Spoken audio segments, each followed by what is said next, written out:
Hello friend, welcome to my channel. आज हम लेके आए हैं भोले बाबा का एक अद्भुत ही कथा। चाहे कितना भी अभागा व्यक्ति क्यों ना हो, लेकिन अगर वो ब्रह्म मुहूर्त में उठ के पूजा स्नान कर लेता है तो जो चाहेगा वो मिलेगा। तो आइए ऐसे ही हम एक कथा सुनाते हैं।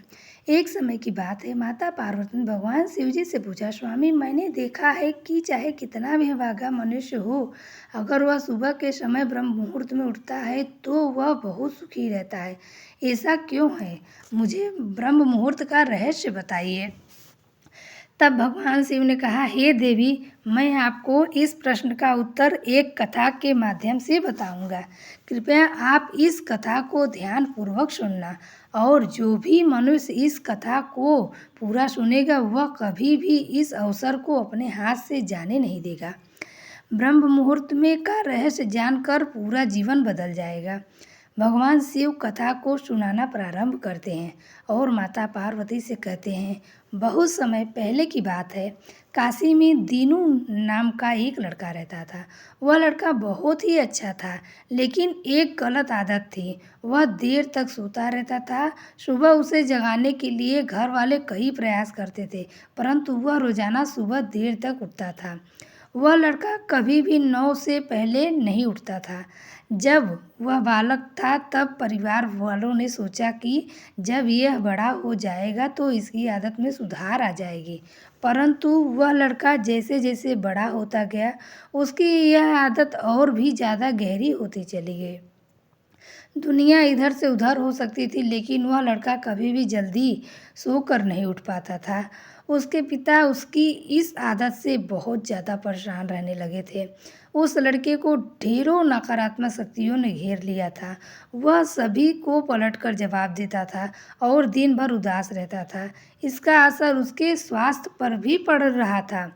जब उस लड़के को यह पता लगा कि उसके सारे मित्र सफलता को प्राप्त कर चुके हैं, तब वह और भी ज़्यादा चिंतित हो गया और ईश्वर को कोसने लगा। वह बार बार यही कहता था कि मेरी किस्मत ही खराब है, परंतु उसके पिता अच्छी तरह से जानते थे कि उस लड़के के असफल होने के पीछे क्या कारण है। भगवान शिव ने कहा, हे देवी, फिर एक दिन की बात है, उसके पिता को किसी सन्यासी के बारे में पता चला और उसने तुरंत अपने बेटे के समस्या को लेकर उस सन्यासी के पास जाने का निर्णय लिया। सन्यासी को बेटे की आदतों के बारे में बताया और सन्यासी ने कहा कि कल आप अपने बेटे को इस आश्रम में आने को कहिए। फिर उस लड़के के पिता अपने घर की ओर चल गए। उसे पता था कि अगर वह सीधे तरीके से अपने बेटे को सन्यासी से मिलने के लिए कहेगा तो वह कभी तैयार नहीं होगा। उसने अपने बेटे को अपने पास बुलाया और कहा, तुम्हारे सारे मित्र जीवन में सफलता प्राप्त कर चुके हैं, क्या तुम सफल नहीं होना चाहते हो? लड़के ने उत्तर दिया कि जरूर पिताजी, परंतु जब भी मैं अपने मित्रों से उनकी सफलता का रहस्य पूछता हूँ तो वह मुझे कुछ नहीं बताते। भगवान शिव ने कहा, हे देवी। फिर उसके पिता ने कहा कि मुझे यह रहस्य पता चल गया है, वह सभी क्यों सफल हो जा रहे हैं। तब उस लड़के ने बड़े उत्सुकता से पूछा, क्या पता चल गया है पिताजी? कृपया करके आप मुझे बताइए। उसके पिता ने कहा, कल सुबह तुम्हें एक सन्यासी के आश्रम में जाकर उनसे मिलना है। यदि तुम वहाँ पर समय से पहुँच गए तो वह सन्यासी तुम्हें ऐसा मंत्र बताएंगे जिससे तुम सफल हो जाओगे। परंतु एक समस्या है, लड़के ने कहा कि पिताजी, मैं कल पूरी रात जागता रहूँगा और सुबह सन्यासी से मिलकर आऊँगा। उसके पिता ने कहा कि ठीक है, तुम वहाँ जाकर उस सन्यासी की आज्ञा को मानना। पिता की बात सुनकर वह लड़का बहुत अधिक खुश हुआ। जीवन में पहली बार रात्रि में वह जागता रहा, परंतु थोड़े ही समय में उसे नींद आ गई और वह सो गया। फिर अगली सुबह जब उठा तो उसे पता चला कि सन्यासी से मिलने का समय समाप्त हो चुका था। उसके पिता ने लड़के की तरफ देखा और कहा कि तुम जीवन में कभी सफल नहीं हो पाओगे, जाओ और जाकर सो जाओ। पिता की यह बात सुनकर उस लड़के को बहुत दुख हुआ। उसने मन ही मन स्वयं को चुनौती दी कि कल सुबह वह सन्यासी से मिलने अवश्य जाएगा। उसने अपने पैरों को एक छोटा सा घाव बना दिया, जिसके दर्द के कारण उसे रात भर नींद नहीं आई। भगवान शिव ने कहा, हे देवी, यह ऐसा पहला अवसर था जब उसने अपने जीवन में पहली बार सूर्योदय देखा था। वह तुरंत ही तैयार होकर सन्यासी से मिलने के लिए चला गया। आज उनका अनुभव कुछ अलग ही था। वह बेहद शांत महसूस कर रहा था। चलते चलते वह लड़का जैसे ही सन्यासी के आश्रम में पहुंचा तो वहां पर उसने देखा कि सन्यासी और उसके सभी शिष्य ध्यान लगाकर बैठे हुए हैं। भगवान शिव ने कहा कि हे देवी, फिर जब ध्यान का समय समाप्त हुआ तब लड़का उस सन्यासी के पास पहुंचा और उन्हें प्रणाम करते हुए बोला कि आपके पास कोई ऐसा मंत्र है जिससे मैं सफल हो सकता हूँ? कृपया करके मुझे वह मंत्र बताइए। मैं भी अपने मित्रों के समान सफल होना चाहता हूँ और अच्छा जीवन जीना चाहता हूँ। भगवान शिव ने कहा, हे देवी। फिर सन्यासी मुस्कुराए और बोले, अच्छा, तो तुम वही बालक हो? तुम्हारे पिताजी मुझसे मिलने आए थे और उन्होंने तुम्हारे विषय में मुझे सब कुछ बता दिया था। मैं तुम्हें वह मंत्र अवश्य बता देता, परंतु अब लड़के ने जैसे ही परंतु शब्द सुना तो लड़का घबरा गया।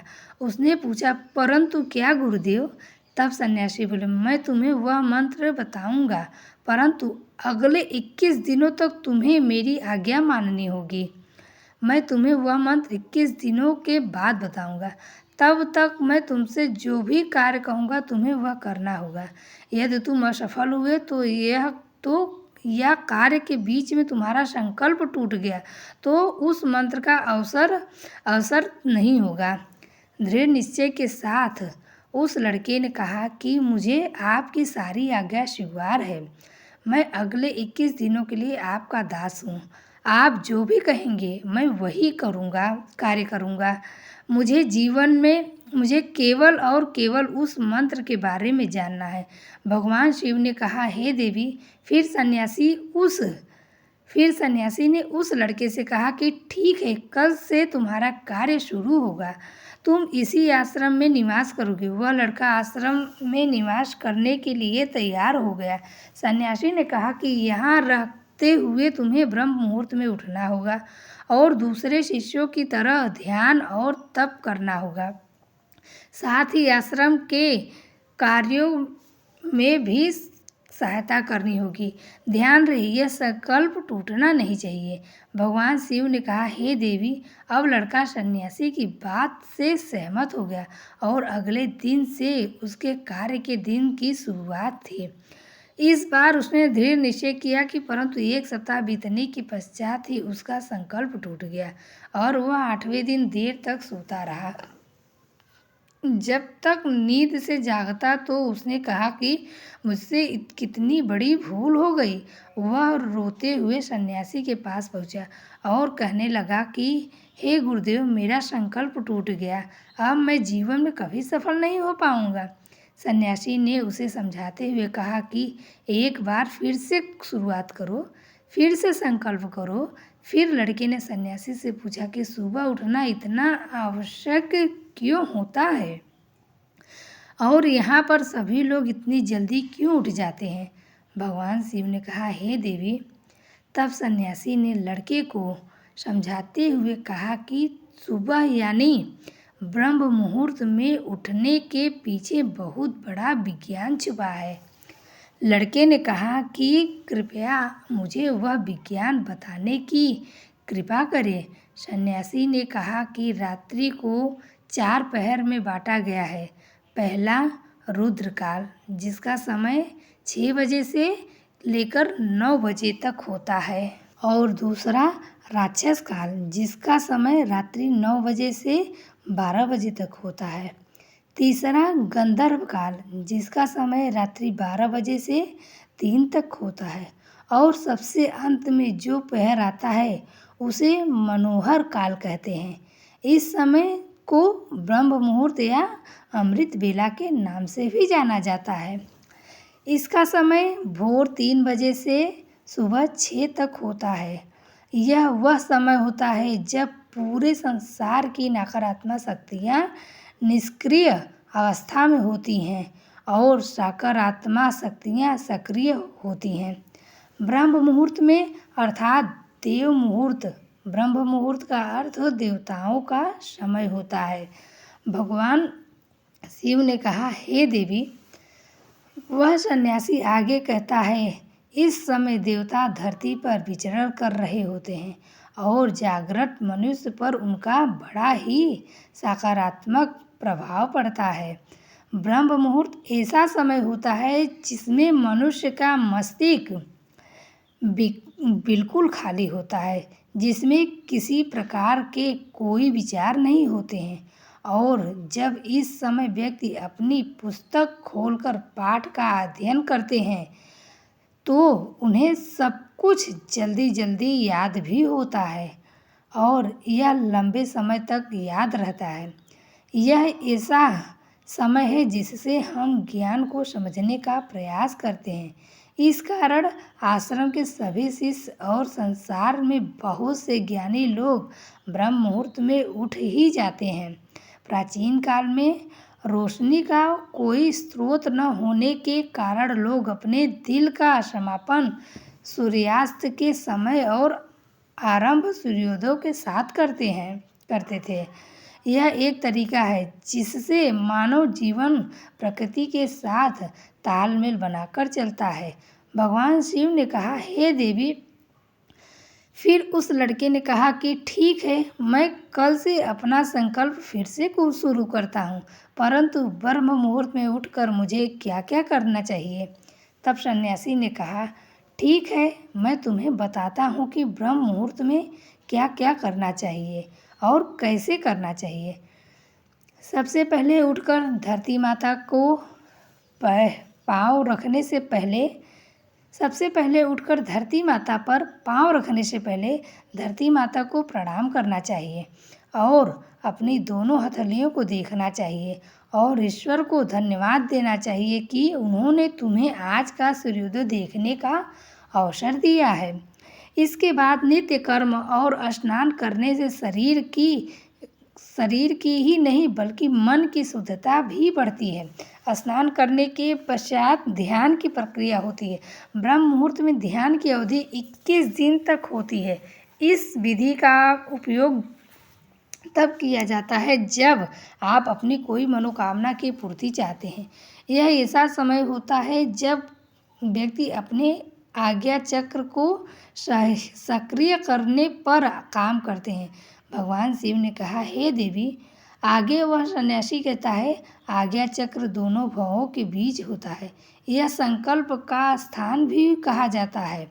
अगर इस चक्र पर ध्यान केंद्रित किया जाए और अपनी मनोकामना को बार बार दोहराया जाए तो मात्र 21 दिनों के भीतर वह मनोकामना पूरी हो जाती है। अगर आपके मन में कोई अधूरी मनोकामना है और आप उसे पूरी करना चाहते हैं तो उसे सबसे पहले उस मनोकामना की स्पष्टीकरण कर ले। आपको क्या चाहिए यह निर्णय अवश्य कर ले कि इसके बाद ध्यान की विधि को शुरू करें। ब्रह्म मुहूर्त में स्नान के बाद एक ऐसा स्थान चुनें जहाँ पर वायु का प्रवेश हो। ध्यान में शुद्ध प्राण वायु का होना आवश्यक होता है। ध्यान की मुद्रा में रीढ़ की हड्डी सीधी होनी चाहिए, साथ ही गर्दन भी सीधी होनी चाहिए। सुखासन की अवस्था में दोनों हाथों को घुटनों पर रखकर आंखें बंद कर बैठ जाइए। हाथों की मुट्ठी को बंद कर लें और 2-3 मिनट तक बिल्कुल शांत हो जाएं। जब आपका शरीर स्थिर हो जाए और श्वास भी शांत हो जाए तब उसके बाद अपना सारा ध्यान आज्ञा चक्र पर लगाएं। इस दौरान लंबी गहरी सांस लें और सांस को छोड़कर रखें। इस समय आप अपनी इच्छा को मन ही मन दोहराएं और अपने मन से इष्ट देव और देवी देवताओं और गुरुजनों का चिंतन करें। भगवान शिव ने कहा, हे देवी, उस सन्यासी ने कहा, जब सांस को रोकना कठिन हो जाए तब धीरे धीरे सांस को बाहर की ओर छोड़ो। सांस को नाक से भरे और मुख से बाहर छोड़े। इस प्रक्रिया को 3 से 4 बार प्रतिदिन दोहराएं। ऐसा प्रतिदिन करने से आपकी जो मनोकामना है वह अवचेतन मन तक अवश्य पहुंच जाएगी और इच्छा पूर्ति जल्दी होगी। आज्ञा चक्र सहित सक्रिय होता है और हमारी आज्ञा को पूरा करता है। सांस को रोक कर रखने के दौरान शरीर में आपातकाल की स्थिति हो जाती है, जिससे कि आप बेकार की बातें सोचने और विचार करने में बचते हैं। ब्रह्म मुहूर्त के समय ईश्वर की विशेष कृपा होती है और किसी भी व्यक्ति अपनी मनोकामना को इस समय दोहराता है तो उसका इच्छा जल्द पूरी होती है। भगवान शिव ने कहा, हे देवी, इस प्रकार सन्यासी ने उस लड़के को ब्रह्म मुहूर्त का महत्व बताया। अगले 21 दिनों तक उस लड़के ने बड़े ही मन के साथ इस प्रक्रिया को अपनाया। अब वह बहुत ही ज़्यादा अनुशासित और शांत स्वभाव का बन चुका था। अब उस लड़के ने जैसे ही अपना संकल्प पूरा कर लिया, उसके बाद वह लड़का बड़े ही प्रसन्न भाव से सन्यासी के पास पहुंचा और कहने लगा, गुरुदेव, मैंने 21 दिनों का संकल्प पूरा कर लिया। अब कृपया मुझे सफल होने का मंत्र बताइए। तब उस सन्यासी ने मुस्कुराते हुए कहा कि पिछले 21 दिनों में जो अभ्यास तुम करते हुए आ रहे हो वही तुम्हारी सफलता का मंत्र है। जो व्यक्ति ब्रह्म मुहूर्त में उठकर ध्यान प्रक्रिया को सही से करते हैं वह जीवन में कभी असफल नहीं हो सकते। तुम्हें ब्रह्म मुहूर्त का रहस्य पता चल चुका है। अब तुम्हें इसी जीवन पर्यंत करो। तुम्हें जीवन के लक्ष्य और सफलता दोनों प्राप्त होंगे। उस लड़के ने सन्यासी को धन्यवाद दिया और ब्रह्म मुहूर्त के नियमों का पालन जीवन पर्यंत तक करने का वादा भी किया। भगवान शिव ने कहा, हे देवी, अब तो आपको पता चल गया होगा कि ब्रह्म मुहूर्त क्या होता है। तब माता पार्वती ने कहा, हे स्वामी, अब मुझे ब्रह्म मुहूर्त का संपूर्ण ज्ञान हो गया। इतना कहकर माता पार्वती ने भगवान शिव जी को प्रणाम किया। और अगर आपको वीडियो पसंद आया हो तो वीडियो को लाइक और हमारे चैनल को सब्सक्राइब करें और हमारे अपने दोस्तों के साथ शेयर भी करें। धन्यवाद दोस्तों।